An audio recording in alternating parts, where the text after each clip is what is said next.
안녕하세요, 여러분. 하나 한국어 학원 하키입니다. இன்றைக்கு இந்த வீடியோவில் நாங்கள் கொரியன் எக்ஸாமுக்கு அப்ளை பண்ணுறதுக்கு என்னென்ன டாக்குமெண்ட்களை நாங்கள் ரெடி பண்ணி வச்சுக்கொள்ளணும்ங்கிறத பற்றி இந்த வீடியோவில் பார்க்க போகிறோம்.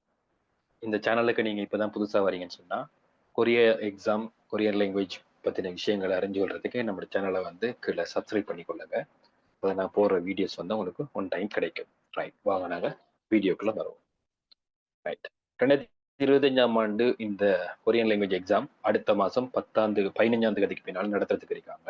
அதுக்கான எக்ஸாமுக்கான அப்ளிகேஷன் வந்து நாளையில இருந்து திங்கட்கிழமையிலிருந்து இஷ்யூ பண்ண போறாங்க. இந்த எக்ஸாமுக்கு மொத்தம் 2500 பேருக்கு தான் ஒர்க்கர்ஸ் இருக்கு. அதுல 2000 பேர் உற்பத்தித்துறை மேனுஃபேக்சரிங்ல 22,000 பேரும், மீன்பிடி மீன்வளர்ப்புத்துறையில 500 பேருக்குமான வாய்ப்புகள் வந்து கொடுக்காங்க. இதுக்காக 18 வயசுல இருந்து 39 வயசுக்குள்ள இருக்கக்கூடிய ஆண் பெண் இருபாலரும் நாளையில இருந்து திங்கள் செவ்வாய் புதன் இந்த 3 நாளும் அட்மிஷன் வந்து ஆன்லைன்ல அப்ளை பண்ணலாம். இதுக்கு எங்களுக்கு என்னென்ன தேவை, டாக்குமெண்ட் தேவைன்னு சொல்லி ஆல்ரெடி இன்ஸ்ட்ரக்ஷன் கொடுத்துருக்காங்க. கொஞ்சம் அதை பத்தின டீட்டெயில்ஸ் தெரியாத ஆட்களுக்காக இந்த வீடியோ வந்து நான் இன்றைக்கு அப்லோட் பண்றோம். ரைட், இதுல எக்ஸாமுக்கு விண்ணப்பிக்கிற காலம் வந்து 15, 16, 17 செப்டம்பர் 15, 16, 17 நாளைக்கும் நாளையண்டைக்கும் நாளை மறுதினம் வந்து செய்யணும். புதன்கிழமை கடைசி நாள் இரவு 12 மணி வரைக்கும் அட்மிஷன் வந்து கொடுக்கலாம். ரைட், விண்ணப்பிக்கிறதுக்கு எங்களுக்கு தேவையான பொருட்களை வச்சு பார்த்தோம் சொன்னா, முதலாவது நாங்க எக்ஸாமுக்கு காசு கட்டணும். 8,428 ரூபா 48%. இந்த காசை வந்து நாங்க 3 பேங்க்ல கட்டலாம். 3ல ஏதாவது ஒரு பேங்க்ல கட்டலாம். என்எஸ்பி பேங்க், பீப்புள்ஸ் பேங்க், அதே போல பிஓசி பேங்க்ல கட்டலாம். இதுக்கான டீட்டெயில்ஸ்களை வந்து நாங்கள் இதுக்கு முந்தின வீடியோஸ்லையும் கொடுத்துருக்கோம். ஃபேஸ்புக், வாட்ஸ்அப் மூலமாக நிறைய பேருக்கு அதுக்கான தெளிவுகளை வந்து கொடுத்துருக்கோம். எக்ஸாம் ஃபீஸ் ஃபர்ஸ்ட்டுக்கு கட்டிக்கொள்ளணும். இது வந்து புதன்கிழமை வரைக்கும் எக்ஸாம் ஃபீஸை கட்டலாம். சரியா? ரைட், எக்ஸாம் ஃபீஸ் கட்டினது பின்னால உங்களுக்கு இப்படி ஒரு ரிசிப்ட் ஒன்று கிடைக்கும். இது எங்களோட கட்டின பர்சனலா கட்டப்பட்ட ஒரு கோப்பி ஒன்று இது. இதுல இந்த எக்ஸாம் ஃபீஸ் கட்டினதுக்கு பின்னால இப்படி ஒரு ரிசிப்ட் ஒன்று உங்களுக்கு கிடைக்கும். இது வந்து கார்பன் கோப்பி இல்லை, இது நாங்க நிரப்பினது.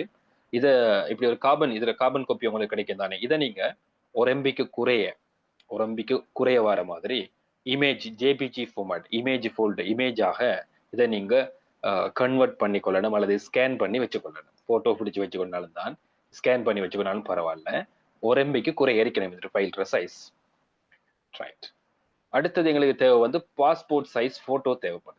பாஸ்போர்ட் சைஸ் போட்டோ வந்து அதுல கிளியரா இருக்கணும். எப்படி சொன்னா 3 மாசத்துக்குள்ள எடுத்த போட்டோன்னு சொல்றாங்க.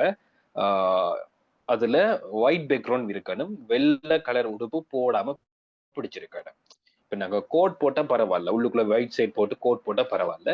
தனியா ஒயிட் பேக்ரவுண்டுக்கு முன்னுக்கு நாங்க ஒயிட் கலர் ஷர்ட்ல இருந்து போட்டோ பிடிக்கிறது கூடாது. சரியா? ரைட், அப்ப பாஸ்போர்ட் சைஸுக்கு ஒரு சாம்பிளுக்கு எங்க பழைய ஸ்டூடெண்ட் ஒரு போட்டோ வந்து இந்த மாதிரி பின்னுக்கு ஒயிட் பேக்ரவுண்ட் வர மாதிரி போட்டோ எடுத்துக்கொள்ளுங்க. போட்டோ வந்து 15 கேபின்னு சொல்லித்தான் அந்த இன்ஸ்ட்ரக்ஷன்ல கொடுத்துருக்காங்க. எனக்கு 15 கேபிக்குள்ள நாங்க எடுக்கல. அது இமேஜ் வந்து குவாலிட்டி இல்லாம இருக்கும். ஒரு எம்பிக்கு குறைய வர மாதிரி எடுத்துக்கொள்ளுங்க. ஒரு எம்பிக்கு கூட போட. அப்ப 700, 800 கேபி, 500 கேபி, 150, 200 கேபிக்குள்ள நீங்க எடுத்துக்கொள்ளலாமா? அது பிரச்சனை இல்லை. ரைட், இது 2வது டாக்குமெண்ட். 3வது எங்களோட பாஸ்போர்ட் டீடைல்ஸ் பாரு, ஸ்கேன் காப்பி, டீடைல்ஸ் இருக்கிற பேஜ்ல ஸ்கேன் காப்பி ஒன்று எடுத்துக்கொள்ளணும். அது இந்த மாதிரி உங்களோட பாஸ்போர்ட்ல உங்களோட போட்டோஸ் எல்லாம் ஒட்டின ஒரு பேஜ் ஒன்று இருக்கும். அதுல ஸ்கேன் காப்பி பண்ணிக்கணும். ஸ்கேன் போட்டோ எடுத்துக்கொள்ளுங்க. தெளிவா உங்களோட பாஸ்போர்ட் நம்பர், கீழே இருக்கிற பார்கோட், உங்களோட போட்டோ இதுல எல்லாம் வந்து பிளாஷ் அதுகள் படாத அளவுக்கு ஸ்கேன் பண்ணிக்கொள்ளுங்க. இதையும் ஒரு எம்பிக்கு குறைய வர மாதிரி நீங்க ஸ்கேன் பண்ணி இமேஜ் ஃபோல்டரா வச்சுக்கொள்ளுங்க. எல்லாம் வந்து இமேஜா தரீங்க. அது ஜேபிஜின்னு சொல்லக்கூடிய ஃபார்ம் மட்டும் வச்சுக்கொள்ளணும். பிடிஎஃப் எல்லாம் சரி வராதா, போட்டோ ஃபார்மாவே வச்சுக்கொள்ளணும். ரைட், சரி, அதுக்கு அடுத்தது உங்களுக்கு மெயினா தேவைப்படுது, இதுல சொல்லப்படாது ஆனா கண்டிப்பா தேவைப்படுது, உங்களோட என்ஐசியோட முன்பக்கமும் பின்பக்கமும் தனித்தனியா போட்டோ எடுத்து ஸ்கேன் பண்ணி போட்டோ ஒரு எம்பிக்கு கூட எல்லாம் இருக்கிற மாதிரி நீங்க அதுல இமேஜை வந்து வச்சுக்கொள்ளணும். போட்டோ பிடிச்சாலும் ஓகே தான், ஒரு எம்பிக்கு குறைய இருக்கணுமா? உதாரணத்துக்கு இந்த மாதிரி முன்பக்கம் வேற பின்பக்கம் வேற தனியா நீங்க போட்டோ பிடிச்சு கொள்ளலாம். சரியா? ஒரு எம்பிக்கு குறைய வச்சுக்கொள்ளணுமா? ரைட், இந்த 4 விஷயங்களையும் முதல்ல நீங்க கலெக்ட் பண்ணி ஃபைல வச்சுக்கொள்ளுங்க. இப்போ உங்களுக்கு எப்போ அப்ளை பண்ணணும் உங்களுக்கு கிளாஸ் டீச்சர் சொல்லலாம், அல்லது உங்களுக்கு ஒரு டைம் இருக்கு, இந்த டைம்ல நான் அப்ளை பண்ணி நான் நல்ல அப்படின்னு நினைக்க போல நீங்க இந்த டீட்டெயில்ஸ்களை வந்து ஸ்ரீலங்கா விதேச சேவாட வெப்சைட் SLBFE.lk இந்த வெப்சைட்டுக்கு போய் நாங்க வந்து அப்ளை பண்ணலாம். அதுல இன்டர்ஃபேஸை காட்டுறேன். அடுத்த வீடியோல ஒரு டெமோ எப்படி நாங்க ஒரு ஆளுக்கு அப்ளை பண்ணக்குள்ள அதை ரெக்கார்ட் பண்ணி கூட உங்களுக்கு காட்டுறோமா? ரைட், இதுல சொல்லப்பட்ட முக்கியமான விஷயம் இதுதான். குறைந்தபட்சம் 3 மாதங்களுக்கு செல்லுபடியாகிற பாஸ்போர்ட் உங்களோட கைவசம் இருக்கணும். அதை நீங்க ஸ்கேன் பண்ணி ஜேபிஜி ஃபார்மேட்ல 1 MB குறைவாக அந்த டீட்டெயில்ஸா வச்சுக்கொள்ளணும். எக்ஸாமுக்கு போகல நீங்க பாஸ்போர்ட் கொண்டு போகணுமா? ரைட். அடுத்தது 3 மாசத்துக்குள்ள எடுக்கப்பட்ட போட்டோ 3 கஞ்சி 4 கஞ்சின்னு சொல்லக்கூடிய இந்த அளவுல இருக்கக்கூடிய வெள்ளை நிற பேக்ரவுண்ட் வச்ச போட்டோ வந்து எடுத்துக்கொள்ளணும். இதுவும் ஜேபிஜி ஃபார்மட்ல இருக்கணும். ரைட். போட்டோ பத்தின விஷயங்கள் சொல்லி தராங்க. இது பொதுவா பாஸ்போர்ட் சைஸ் போட்டோன்னு சொன்னா எங்களுக்கு பிடிச்சு தரக்கூடிய அந்த ஸ்டுடியோக்கள்ல செஞ்சு தருவாங்க. ரைட். ஸ்கேன் காப்பி தான் எடுத்துக்கொள்ளணுமா? போட்டோ ஹார்ட் காப்பி தேவையில்ல. அதாவது பிரிண்ட் பண்ண வெர்ஷன் தேவையில்ல. எங்களுக்கு ஸ்கேன் காப்பி, அதாவது அவங்களோட டிஜிட்டல் வெர்ஷனா இருக்கக்கூடிய காப்பி தான் தேவை. ரைட். எக்ஸாமுக்கு காசு கட்டின துண்டு வந்து அந்த ரிசிப்ட் வந்து மடங்காம அழகா நீட்டா வந்து பேர் எல்லாம் விளங்குற மாதிரி கிளியரா வந்து போட்டோவோ ஸ்கேனோ பண்ணிக்கொள்ளணும். 1 MB குறைய இருக்கணும். ரைட். 24 இருந்து பீரோ வெப்சைட்ல புதுசா ஒரு லிங்க் கொடுப்பாங்க. எக்ஸாமுக்கு அட்மிஷன் கொடுக்குற லிங்க். அந்த லிங்கை நீங்க கிளிக் பண்ணீங்கன்னு சொன்னா இந்த மாதிரி இன்டர்ஃபேஸ் வரும். இதுல நீங்க சில விஷயங்கள் நீங்க தகவல்கள் கொடுக்க போறீங்க. அதுக்கெல்லாம் ஓகே பண்ணி போட்டு நீங்க அப்ளை பண்ணினா இந்த மாதிரி ஒரு ஆப்ஷன் வரும். அதுல உங்களோட என்ஐசி நம்பரை கொடுக்கணும்.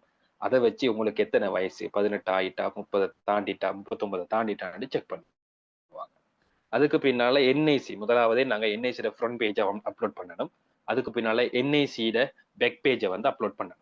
அப்லோட் பண்ணதுக்கு பின்னால எங்களுக்கு இப்படி ஒரு பர்சனல் டீடைல்ஸ் ஃபார்ம் மட்டும் வரும். இந்த பர்சனல் டீடைல்ஸ்ல வந்து சொல்லுவாங்க உங்களோட ஃபுல் நேம், உங்களோட பார்கோட்ல பாஸ்போர்ட் பார்கோட்ல பாத்தீங்கன்னா பிபிஎல்கேன்னு சொல்ற நம்பரை தவிச்சு போட்டு கீழே வரக்கூடிய ஃபுல் நேமை வந்து டைப் பண்ணணும். அப்படி இல்லையா உங்களோட அப்பாட பேரு உங்களோட பேரு அப்படி மேலுக்கு முன்னுக்கு இருக்கிற பேரும் கீழே இருக்கிற பேரையும் வந்து ஃபுல்லா அதே மாதிரி கேபிட்டல்ல பார்த்து டைப் பண்ணணும். அதுக்கப்புறம் பாஸ்போர்ட் நம்பர் கொடுக்க சொல்லுவாங்க. அதுக்கு பின்னால நீங்க ஆனா பெண்ணாண்டு கொடுக்கணும், டேட் ஆஃப் பர்த் கொடுக்கணும், இயர் மந்த் டேட் எல்லாம் சரியா கொடுக்கணும். உங்களோட போன் நம்பர், அதுக்கு பின்னால உங்களோட அட்ரஸ் கொடுக்கணும். அதுக்கு பின்னால நீங்க எந்த டவுன்ல இருக்கீங்க, அது உங்களோட ஊர் அட்ரஸ்ல உங்களோட ஊரை கொடுக்க கூடாதா, டவுன் கொடுக்கணும். இமெயில் அட்ரஸ் கொடுக்கணும். உங்களோட ஃபெமிலியில இருக்கக்கூடிய இன்னொருத்தரோட போன் நம்பர் ஒன்று கொடுக்கணும்.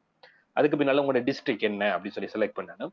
அதுக்கு பின்னால பீரோ, உங்களுக்கு உங்களோட ஊர்ல பக்கத்துல இருக்கிற பீரோ சென்டர் எங்க இருக்கு, பீரோ வெளிநாட்டு வேலை பணியத்துடைய ரீஜனல் ஆபீஸ் இருக்கும், பிராந்திய அலுவலகங்கள் கொஞ்சம் இருக்கும், ட்ரைனிங் எடுக்கிற பீரோ காசு கட்டுற இடங்கள் இருக்கும். அது உங்களோட ஊர்ல எங்க டிஸ்ட்ரிக்ட் செலக்ட் பண்ணா உங்களுக்கு லேசா காட்டும். அது எது உங்களுக்கு பக்கத்துல இருக்கிற ஊரை செலக்ட் பண்ணிக்கோங்க. இது ஏன் செலக்ட் பண்ணணும்னு சொன்னா ஒரு வேலை உங்களுக்கு நீங்க எக்ஸாம் பாஸ் ஆனது பின்னால கொரியா சம்பந்தப்பட்ட விஷயங்களை டீல் பண்றது நீங்க அங்கதான் போக வேண்டி வரும். அதனால பக்கத்துல சிங்கள ஊரும் தமிழ் ஊரும் பக்கத்துல இருக்கக்குள்ள நீங்க தமிழ் ஊர்ல நீங்க செலக்ட் பண்றது நல்லா இருக்கும். ஏன்னு சொன்னா எக்ஸாம் பாஸ் பண்ணது பின்னால தமிழ் பேசக்கூடிய ஆக்களோட டீல் பண்றது லேஸ். இது அம்பாறையில இருக்கக்கூடிய ஆக்கள், கல்முனை சம்பந்தூர் இந்த ஏரியாவில் இருக்கக்கூடிய ஆக்கள், நீங்க அம்பாறையை செலக்ட் பண்ணாம நீங்க பெட்டிகுலர் செலக்ட் பண்ணா உங்களுக்கு ஹெல்ப்பா இருக்கும். ரைட். இஞ்சால வந்தோம் சொன்னா அடுத்த பேஜ் நீங்க கிளிக் பண்ணீங்கன்னு சொன்னா உங்களுக்கு உங்களோட போட்டோவை கேட்கும். அப்ளிகன் இமேஜ்னு சொல்றது உங்களோட போட்டோ வந்து கொடுக்கணும். பாத்தீங்கன்னா இதுல சொல்லியிருக்காங்க ஜேபிஜி ஃபார்மட்ல கொடுக்கணும். 1 MB குறைய இருக்கணும். அப்லோட் பண்ணுங்க. அதுக்கு பின்னால அப்லோட் கொடுத்தது பின்னால உங்களோட பர்சனல் டீடைல்ஸ் பேஜ், அதாவது பாஸ்போர்ட் டீடைல்ஸ் பேஜ் இருக்கு தானே, அதையும் நீங்க அப்லோட் பண்ணுங்க. அதுக்கு பின்னால இந்த பக்கம் வலது பக்கம் பாத்தீங்கன்னு சொன்னா உங்களோட பாஸ்போர்ட் இஷ்யூ பண்ண டேட் எப்ப, மாசம் எப்ப, திகதி எப்பன்னு கொடுக்கணும். அது எப்ப எக்ஸ்பயர் டேட் ஆகுதுங்கிறதையும் அதுல இருக்கிற மாதிரி பார்த்து டைப் பண்ணுங்க. இப்ப நீங்க என்ன செக்டருக்கு போட விரும்புறீங்க? மேனுஃபேக்சரிங் தான் மேனுஃபேக்சரிங்குள்ளேயும் 3 செக்டர் வரும். அதுல நீங்க அசம்பிள போடுறது உங்களுக்கு ஒரு பெட்டரான ஆப்ஷன். ஸ்கில்ல ஈஸியா பாஸ் ஆகக்கூடிய ஒரு விஷயம். அசம்பிள் போடுங்க. அடுத்தது கிளிக் பண்ணுங்க. கிளிக் பண்ணதுக்கு பின்னால உங்களுக்கு அடுத்த பேஜ் வரும், பேங்க் ஸ்லிப் இமேஜ். இதை நீங்க அப்லோட் பண்ணணும். நீங்க காசு கட்டின ரிசிப்ட் நாலாவது அதை வந்து நாங்க கொடுக்க போறோம். கொடுத்ததுக்கு பின்னால நீங்க எப்ப பேமெண்ட் கொடுத்தீங்க, எப்ப காசு கட்டினீங்க டேட்டை வந்து கிளிக் பண்ணுங்க. என்ன பேங்க்ல நீங்க காசு கழித்தீங்கன்னு சொல்ற பேங்கை நீங்க செலக்ட் பண்ணீங்கன்னா உங்களோட போனுக்கு, நீங்க கொடுத்த மொபைல் போனுக்கு ஒரு ஓடிபி நம்பர் வந்து வரும். அந்த நம்பரை இந்த வெரிஃபிகேஷன் கோடுன்னு சொல்லி ஒரு ஆப்ஷன் இருக்கு தானே, அதுல கொடுத்தீங்கன்னு சொன்னா உங்களோட ப்ரொசஸ் வந்து அதுக்கு பின்னால அப்ளை கொடுத்து போட்டு ரீஃப்ரெஷோ எதுவுமே பண்ணாம சும்மாறீங்களா, அப்போ உங்களுக்கு கடைசியில வந்து சக்சஸ், உங்களோட இது வந்து சக்சஸ் ஆகிருக்கு, பின்னால உங்களுக்கு நம்பர் சென்ட் பண்ணுவோம் அப்படின்னு சொல்லி ஒரு இமேஜ் வந்து வரும். அது வரைக்கும் நீங்க இதை ரீஃப்ரெஷ் பண்ணாம அப்ளை பண்ணி போட்டு அப்ளை இந்த பட்டனை கிளிக் பண்ணி போட்டு சும்மா இருந்தா சரியா?